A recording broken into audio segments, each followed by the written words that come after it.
mfite inzozi igihumbi, mvuka mu gihugu cy'imisozi igihumbi, ariko sinavutse mu 2000.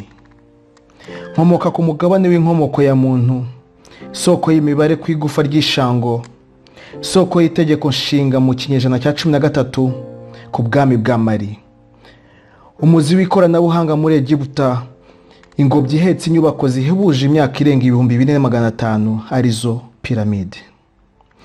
Rwanda rwa Gasabo, soko ya Nili, mutima wa Afurika nkunda cyane, mwijeje kuzumva agakurikira iyi video, agashyira mu bikorwa ubuhanga n'impano ze, akizera Imana yo yamuhanze, azahesha icyubahiro Afurika yose, umwirabura akagira ijambo mu kuyobora iyi si, kagira ubumuntu, aho akarengane k'umwirabura kazasimburwa n'icyubahiro. Afurika twarakubititse.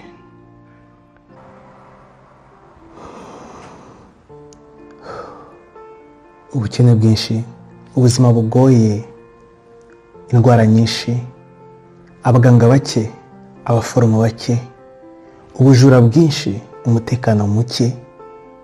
Mana, abashomeri ni benshi, utuzi ni duke. Urubyiruko rw'ubu nta cyizere cy'ejo hazaza. Hari uburyo butatu bwo gukemura ibibazo. Uburyo bwa mbere, gushyira amaboko mu mifuka ntagire icyo ukora.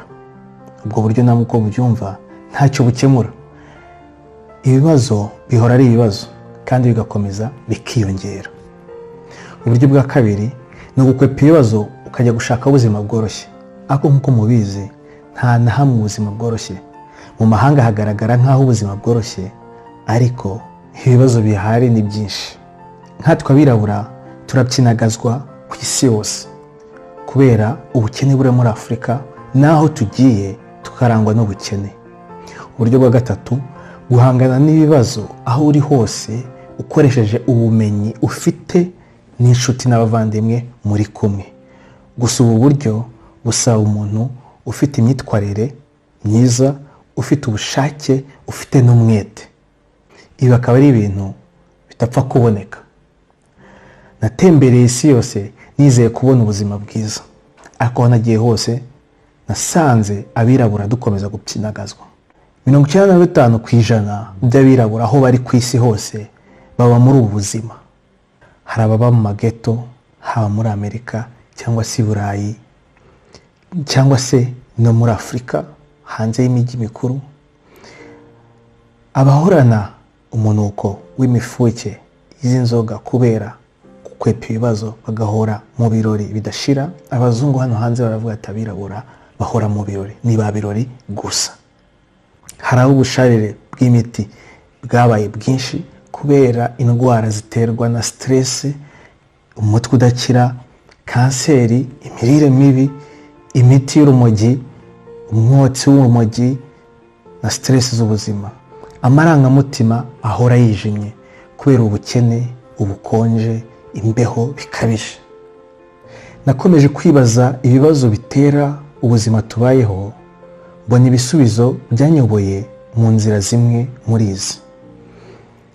Kumenya amateka y'umwirabura kuva isi yabaho kugeza ubu, gusoma ibitabo byinshi, kumenya uwo ndiwe, icyo ndicyo, n'uwo nshaka kubaho, nuko nabyitwaramo, kumenya gukoresha amafaranga akakubyarira ubukire burimo umutungo ufatika, kumenya kubana n'abantu, cyane cyane no kubana n'umuryango wawe, uburere, imyigire, kumenya kwita ku buzima bwawe, umubiri wawe, gukora siporo, imirire myiza n'ibindi byinshi.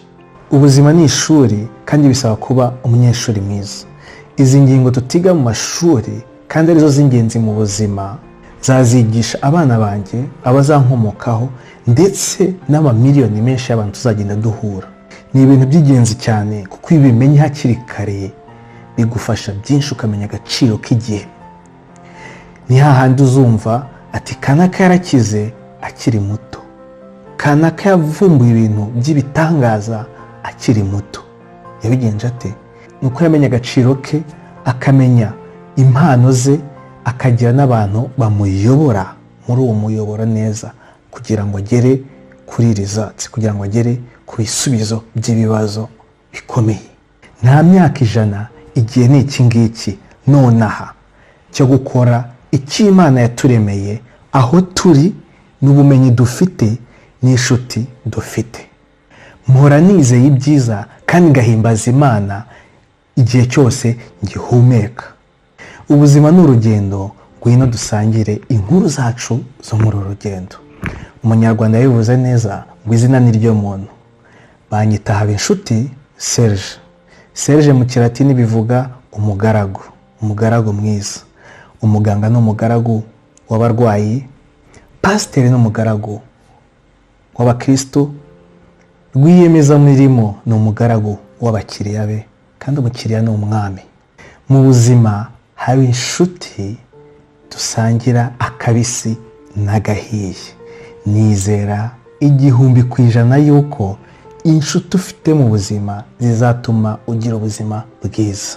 Nimba hari inshuti mbi ufite, shyira ku ruhande ujye gushaka inshuti nziza muzafatanya ubuzima bwiza. Tutarajya kure, nimba wakunze iyi video, like, shire gikumwe, cyangwa se comment ugira icyo bivugaho, kandi usubscribing kandi nayanzogera utazacikwa n'ibiganiro tukugezaho.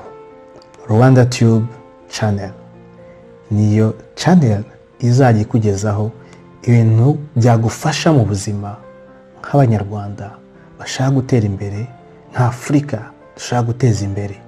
Ibiganiro ni byinshi kandi biracyaza. Nta gushidikanya, reba ibibazo byawe, wibuke yuko ntawe uzagufasha utifashije. Igihe ni iki, turi kumwe.